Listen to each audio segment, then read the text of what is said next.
NATO atau North Atlantic Treaty Organization adalah aliansi militer yang telah ada sejak tahun 1949. Ini adalah salah satu aliansi militer terbesar di dunia yang terdiri dari banyak negara anggota. Sekilas kita tahu bahwa NATO memiliki peran penting dalam sejarah Eropa dan global. Tapi, apakah semuanya begitu mulus? Nah, itulah yang akan kita gali lebih dalam video ini. Jadi, mari kita mulai dengan mengupas latar belakang dan melihat apa yang membuat aliansi ini menjadi begitu kontroversial. Ayo, kita mulai.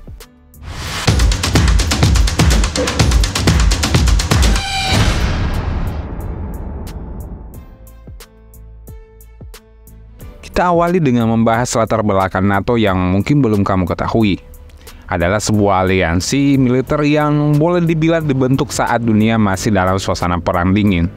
Bayangin aja, itu kayak klub super yang berlentakan sejumlah negara yang tujuannya sebenarnya bukan cuma sekedar main bola bersama. Jadi ceritanya pada tahun 1949 itu, pasca Perang Dunia Kedua, negara-negara barat seperti Amerika Serikat, Kanada, dan sejumlah negara-negara Eropa Barat pada dasarnya mikir, oke, kita butuh aliansi yang kuat untuk menghadapi ancaman dari blok komunis, terutama Uni Soviet yang lagi booming saat itu. NATO dibentuk dengan traktat yang disebut dengan Traktat Washington. Nah, tujuan awalnya jelas, melindungi diri dari kemungkinan serangan oleh blok komunis. Makanya anggotanya sepakat, serangan terhadap satu negara NATO akan dianggap sebagai serangan terhadap kita semua. Jadi, seperti ini faktor perlindungan ala superhero yang bikin orang-orang barat bisa tidur nyenyak sembari menatap ke timur dengan mata yang tajam. Tapi, sederetan pertanyaan yang kontroversial muncul seiring berjalannya waktu. Apakah NATO sebenarnya membantu menjaga perdamaian ataukah malah memicu ketegangan dengan negara-negara lain? Apakah NATO masih punya peran yang relevan dunia ini yang terus berubah saat ini? NATO ini bukan hanya drama kontroversialnya saja. Mereka juga punya kontribusi positif yang patut kita apresiasi. NATO sejak awal emang punya niatan baik, yakni menjaga stabilitas dan perdamaian di kawasan Atlantik Utara. Mereka berhasil menciptakan suasana aman yang mungkin nggak terlalu kamu hargai kalau kita nggak punya bencana perang besar-besaran lagi setelah Perang Dunia Kedua. NATO juga terlibat dalam operasi kemanusiaan yang nggak bisa diabaikan. Mereka turun tangan di konflik-konflik yang membutuhkan intervensi untuk melindungi sipil. Jadi, ini bukan sekedar aliansi militer, tetapi berperang dalam menjaga hak asasi manusia dan kemanusiaan.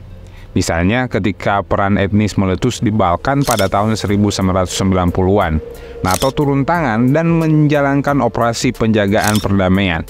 Mereka juga melibatkan diri dalam memberikan bantuan kemanusiaan saat bencana alam atau pandemi COVID-19.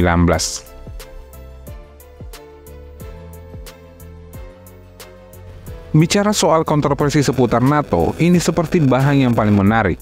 Jadi ada yang suka, ada yang benci, dan banyak yang bertanya-tanya, NATO ini beneran jadi pahlawan atau justru menjadi pemicu masalah? Pertama, beberapa kritikus menuduh NATO sebagai alat kekuatan Amerika Serikat untuk mempertahankan dominasinya di dunia ini. Jadi, kayak superhero yang sebenarnya cuma mengejar keuntungan pribadi. Mereka bilang, apa gunanya aliansi ini kalau Amerika Serikat bisa main dominan dalam mengambil keputusan besar? Kedua, bicara soal ketegangan Rusia, ini seperti drama yang tidak ada akhirnya. Beberapa orang bilang NATO ini bikin ketegangan dengan Rusia makin parah. Sedangkan yang lain, itu cuma respon terhadap agresi dari pihak Rusia sendiri. Jadi, makin lama makin rumit. Lalu ada juga kontroversi soal intervensi militer yang dilakukan NATO. Misalnya intervensi di Kosovo dan Libya. Ada yang bilang ini tindakan kemanusiaan yang diperlukan. Tapi yang lain malah bilang ini pelanggaran terhadap kedaulatan negara. Saat kita membicarakan sejarah NATO, kita tidak bisa menghindari untuk membicarakan soal intervensi militer. Nah, ini momen ketika anggota NATO keluar dari genggaman superhero dan menjadi bintang utamanya sendiri. Intervensi militer ini kita sebut sebagai tindakan yang luar biasa ala NATO. Misalnya pas NATO campur tangan dalam konflik Kosovo. Mereka bilang konflik ini kejam sekali, kita harus campur tangan. Tapi hal ini tidak selalu mendapat sambutan meriah, karena banyak yang melihatnya sebagai campur tangan yang berlebihan di urusan dalam negeri suatu negara. Terus, ada juga kontroversi lain seperti intervensi militer di Libya. Ini adalah salah satu momen di mana NATO bergerak.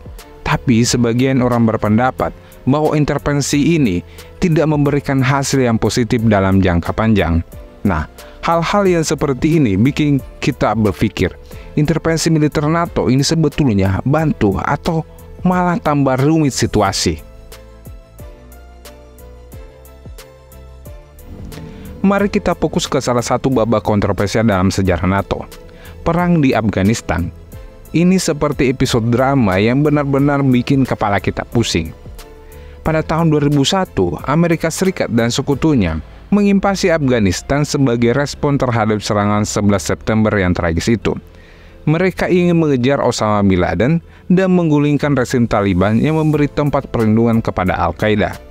Awalnya, reaksi dunia terhadap invasi ini benar-benar positif. Tapi, peran ini malah berlanjut selama hampir 2 dekade. Dalam prosesnya, NATO juga ikut terlibat dan punya peran penting dalam operasi militer dan rekonstruksi ini.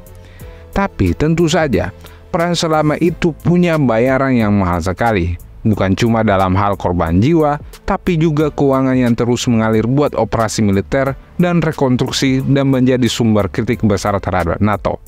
Selain itu, peran Afghanistan ini juga jadi contoh bagaimana perang melawan terorisme bisa sangat rumit dan tidak jelas kapan berakhir. Akhirnya, setelah hampir 20 tahun pada tahun 2021, Amerika Serikat memutuskan mundur secara resmi dari Afghanistan. Kita semua tahu bagaimana peristiwa ini berakhir. Taliban dengan cepat merebut kembali kendali negara itu dan bikin banyak orang bertanya-tanya, apa yang sebenarnya yang dicapai setelah 2 dekade perang itu? Kalau ada yang tahu kenapa Amerika Serikat tiba-tiba mundur dan Taliban pun kembali menguasai Afghanistan, silakan tulis di kolom komentar. Kita akan berdiskusi di dalamnya. Jangan lupa untuk tetap like dan subscribe tentunya. Sampai jumpa di video selanjutnya.